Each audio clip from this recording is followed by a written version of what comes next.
RAH voice کے معزز ناظرین السلام علیکم۔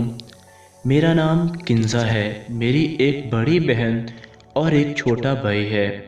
میرے ابو واپڈا میں ملازمت کرتے ہیں اور ان کی پوسٹنگ مختلف شہروں میں ہوتی رہتی ہے، جس کی وجہ سے ہم کو بھی ان کے ساتھ کبھی کسی شہر اور کبھی کسی شہر جانا پڑتا تھا۔ اس بار ان کی پوسٹنگ چشتیاں ہو گئی تھی۔ چشتیاں آموں کے باغات میں اپنا ایک منفرد مقام رکھتا ہے۔ ابو کو رہائش کے لیے جو سرکاری گھر ملا تھا وہ کافی بڑا تھا اور اس کا صحن بہت کھلا تھا۔ اس کے صحن میں آموں کے 3 کافی بڑے بڑے درخت تھے جو رات کو ایسے نظر آتے تھے جیسے بھوت سر اٹھا کر کھڑے ہوں۔ ہمارے لیے مسئلہ یہ تھا کہ رات کو اگر واش روم جانا ہوتا تو سارا صحن کراس کر کے درختوں کے نیچے سے گزر کر جانا پڑتا تھا، جس سے ہم دونوں بہنوں کی جان جاتی تھی۔ کبھی کبھی امی ہمارے ساتھ چلی جاتی، لیکن رات کو ہم دونوں بہنیں ایک ساتھ جاتی اور واپسی پر دوڑ کر کمرے میں آتی تھی۔ پھر سردی کا موسم شروع ہو گیا۔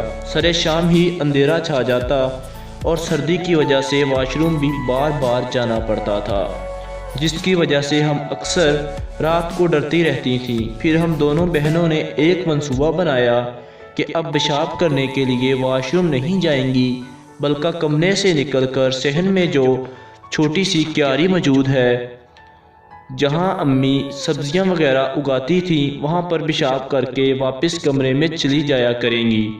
یہاں ایک بات بتاتی چلوں کہ تب میں 10 سال کی تھی اور میری بڑی بہن 12 سال کی تھی۔ چنانچہ رات کو سونے سے کچھ لمحے پہلے ہم پیشاب کرنے گئیں تو اس کیاری میں بیٹھ گئیں۔ ہمارے عین سامنے وہ بڑے بڑے درخت جو ہوا میں لہرا کر پر اسرار آوازیں پیدا کر رہے تھے، ابھی ہم فارغ بھی نہیں ہوئی تھیں کہ اچانک ایک درخت اپنی جگہ چھوڑی اور ہماری طرف بڑھنے لگا۔ اس کے اوپر والا حصہ کفن میں لپٹا ہوا تھا اور ایک مردے کی شکل پیش کر رہا تھا۔ لمحوں میں درخت ہمارے سر پر پہنچ گیا اور اس نے ہم دونوں بہنوں کو ٹھوکر ماری تو ہم اڑتی ہوئی دروازے سے جا ٹکرائیں اور پیچھے سے مردانہ آواز آئی، خبردار اگر میرے بچوں کے سامنے شلوار اتاری تو چھوڑوں گا نہیں تم دونوں کو۔ ہم کمرے میں جا کر بستر پر گر گئیں اور کافی دن بیمار رہیں، اور پھر میرے ابو نے محکمے کو درخواست دی اور اپنی پوسٹنگ کراچی کرا لی، اور اس کے بعد جب تک ہم اس گھر میں رہے، ہم دونوں بہنیں کبھی امی کے بغیر یا ابو کو ساتھ لے کر ضرور واش روم جاتی اور کیلی